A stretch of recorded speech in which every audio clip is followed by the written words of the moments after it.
इतिहास हावे गवाही,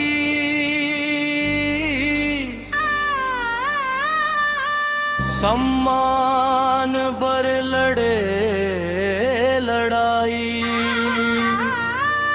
औरंगजेब थर थर कांपे, अंग्रेज शासन डोले भाई।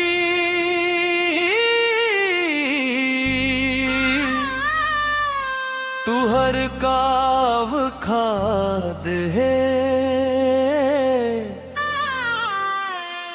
अब मच ही तबाही।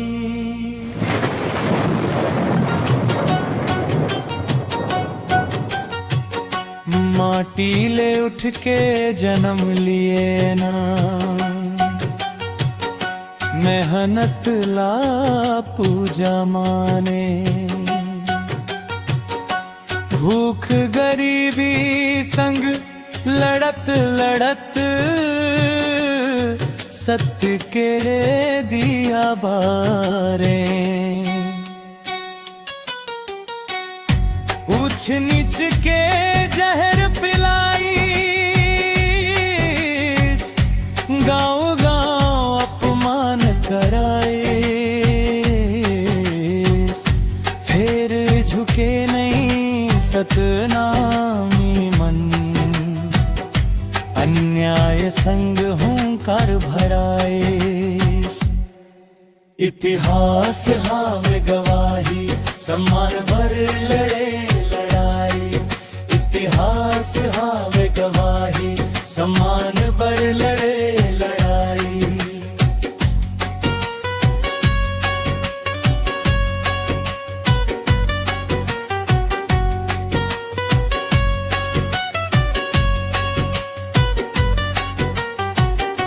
कुआं तालाब अलग कराई,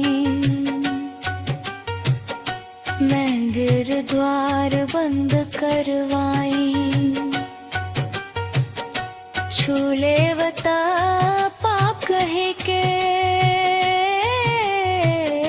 मानवता ला खूब रुवाई।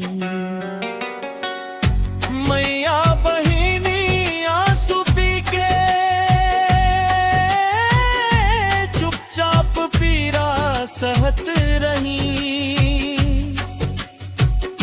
फिर बाबा के सत्य किरण ले,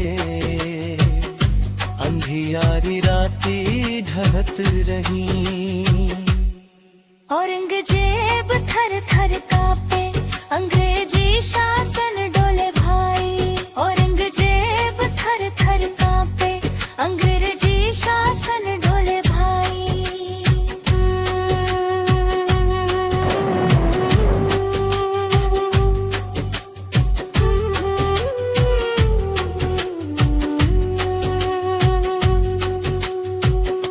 जंगल जंगल लड़ी होई,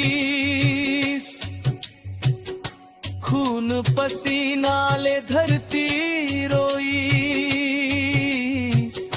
जुल्मी सत्ता का उठीस, जब सतनाम के हुंकार होई।